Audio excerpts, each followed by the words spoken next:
Do you want to know how to get a defiant child to obey? Well, I can tell you. I'm Nicolene Peck, and I'm a parenting expert. I teach self-government to people all over the world, and we are going to talk about obedience and conquering defiance in this video.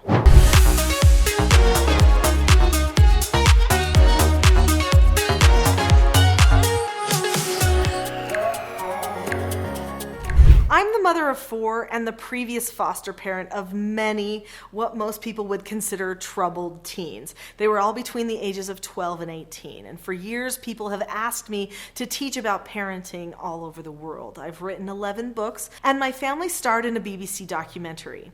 We've also traveled the globe talking to different leaders and heads of state and religions about the state of the family and trying to help families succeed. In fact, that's why I have this YouTube channel, so that I can hopefully have a positive impact on families around the world. So I know quite a bit about defiance. My whole family is strong-willed, every one of us. And all of my foster children, just about, were very strong-willed and had issues with defiance as well. So in this video, what I want to talk about is how we set up our environment at home to help the children choose to conquer their defiance. That's right, a person has to choose to conquer their defiance. You cannot manipulate another person to choose not to be defiant, especially permanently. Sure, you could scare a person here and there, but don't you really want them to have a change of heart? So what we teach is called teaching self-government. That means that a person chooses to have a change of heart. They choose to become a better version of themselves,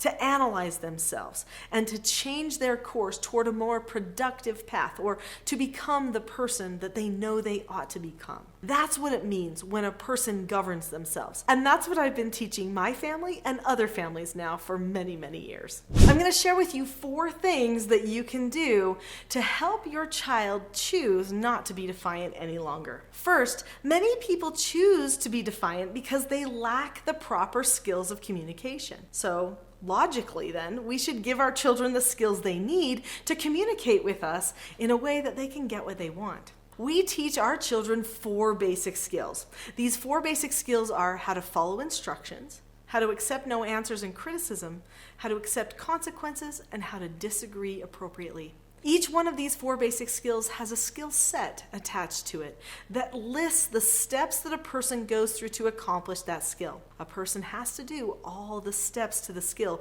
to actually be fully doing that skill. So one skill that is powerful and meaningful to a defiant child is how to disagree appropriately. The steps to disagreeing appropriately are to look at the person, keep a calm face, voice, and body, say that you understand the other person's point of view, share your point of view, listen to what they have to say, and then say okay and drop the subject. This is a skill that opens the door to open and connective conversation. Usually when a child is defiant, they feel like someone doesn't understand them. So give them the skills and tools they need then to be understood the right way, and they won't have to try to do it the wrong way. Not only do I teach children those 4 basic skills, but there's also 5 parenting skills. There's other communication skills and principles that I teach the children. These types of adult skills prepare the child to mature intellectually, emotionally, socially, and their relationships become stronger and more connective. Once they become connected to you in their older years, they won't ever want to go back. Lots of times when a child hits adolescence, they start to pull away from their parents just a little bit. But that's easily remedied by having good moments of open communication, and disagreeing appropriately opens that door, and then knowing how to carry on a good open conversation by having a habit of having meetings and good, productive, constructive conversation when problems occur also lays the foundation for the child to feel very open to the parent.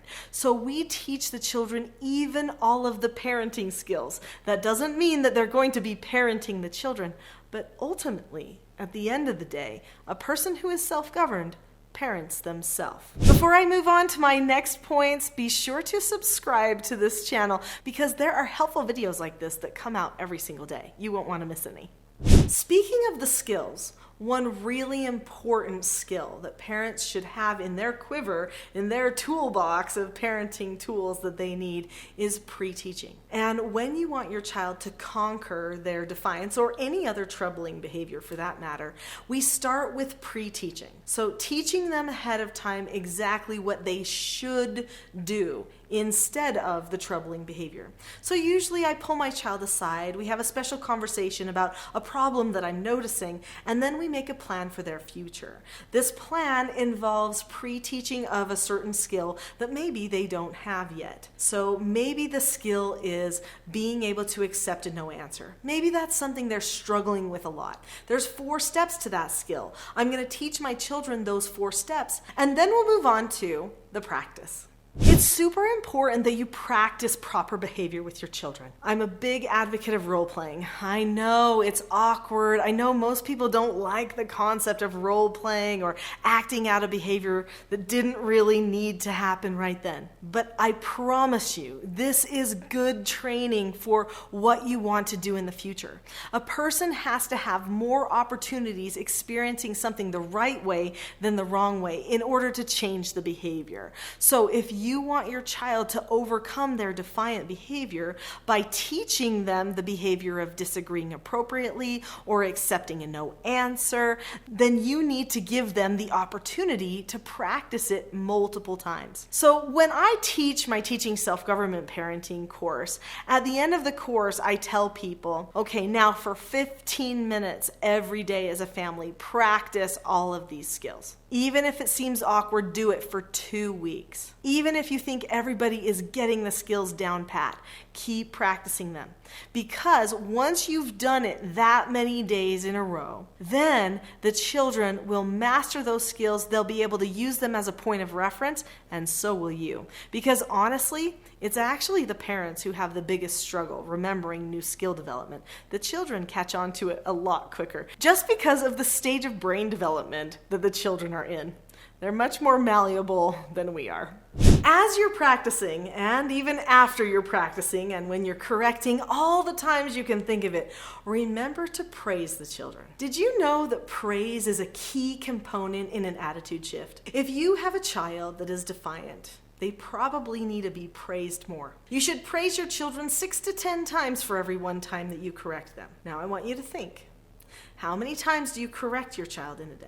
Do you praise them 6 to 10 times more than that? Most people don't say that they do. In fact, I know that I had to work on praising a lot. I recognized that these troubled youth that were coming into my home had a lot of intense behaviors that I was going to have to talk about again and again and again, which meant that things could get negative really fast. I didn't want their life to feel negative. I wanted to feel hopeful. In fact, when I praised them, I could see that they felt that those interactions that we had when I had to correct them really weren't such a big deal, because I was really mostly about presenting the positive to them. Even in the act of correcting, I found it possible to praise them 5 or 6 times. This is possible to do in a skill. In order to praise your children more and to see the positive more, you actually have to choose to be calm. This is vital. If the parents are calm and okay with the process of correcting and teaching the children, then the children will actually choose to be more calm too. Their very attitude will change and their heart will change as your attitude and heart change too. If you think you might need a little boost with your calmness, I have a free gift for you. In the description of this video, there is a link to the Calm Parenting Toolkit. Click that link and you can have my Calm Parenting Toolkit, which is a mini course, for free. This is the perfect starter course for you learning self-government for yourself and for your children. Click the link now.